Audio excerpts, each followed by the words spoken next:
Welcome to পিএসটেক। আসসালামু আলাইকুম। এখন বর্তমানে দেখতেছেন কিং ফাস্টের একটা এসএসডি আছে না, এটা 256 জিবি এসএসডি কিন্তু এখন আমরা কম্পিউটারের সেট আপ করবো। আর এটা কম্পিউটারের যে প্রবলেম ছিল, এটি কিন্তু একটা পুরনো কম্পিউটার। এটি আমরা সার্ভিসিং আমাদের শপে আসছিল। এটি কিন্তু একটা প্রবলেম ছিল। প্রবলেমটি হচ্ছে যে হার্ড ডিস্কটি আপনারা দেখতে পাচ্ছেন, হার্ড ডিস্কটি কিন্তু লাগানো মাত্রই কিন্তু কম্পিউটার হ্যাং করতেছিল। আর এই হ্যাং করাটা কিন্তু খুব প্রবলেম ছিল। আর এই প্রবলেমটি সলিউশন করার জন্য আমরা নিয়ে আসছি এসএসডি কিং ফাস্টের, যেটি একটা ব্র্যান্ডেড এসএসডি। এটি পেয়ে যাবেন আমাদের শপ এসআর ডিজিটাল টেক, যেটি পুরো মার্কেটে অবস্থিত। আপনি এই সব ছাড়াও পেয়ে যাবেন সিসিটিভি এবং সকল প্রকার আইটি সেকশন প্রোডাক্ট আমাদের কাছে পেয়ে থাকবেন। আমরা এখন এটিকে চেঞ্জ করব কিভাবে এবং আনবক্সিং ভিডিও আপনাদের সামনে তুলে ধরবো, সাথে থাকুন। এখন আমরা এটিকে আনবক্সিং করব। আনবক্সিং মুহূর্তে দেখতেছেন একটি স্টিকার আছে, স্টিকারটিকে আমরা তুলে ফেলে দেব। এটি একটি ব্র্যান্ডের প্রোডাক্ট এবং একদম র্যাপিং করা আছে।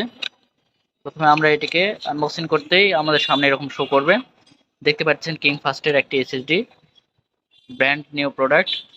এখন এটিকে আমরা চেঞ্জ করব। আর একটি ম্যানুয়াল দেওয়া আছে।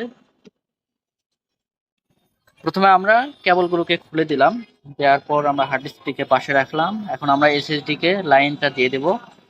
প্রথমে আমরা কেবলের ঘাট অনুসারে কিন্তু মিলাই নেব অবশ্যই।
আপনারা কিন্তু অলরেডি দেখতেছেন আমাদের কিন্তু রান হয়েছে, আর অলরেডি কিন্তু চলে আসছে আমাদের ডিসপ্লে কিন্তু চলে আসছে কম্পিউটারে। এখন আমরা কিন্তু এটিকে উইন্ডোজ দিব।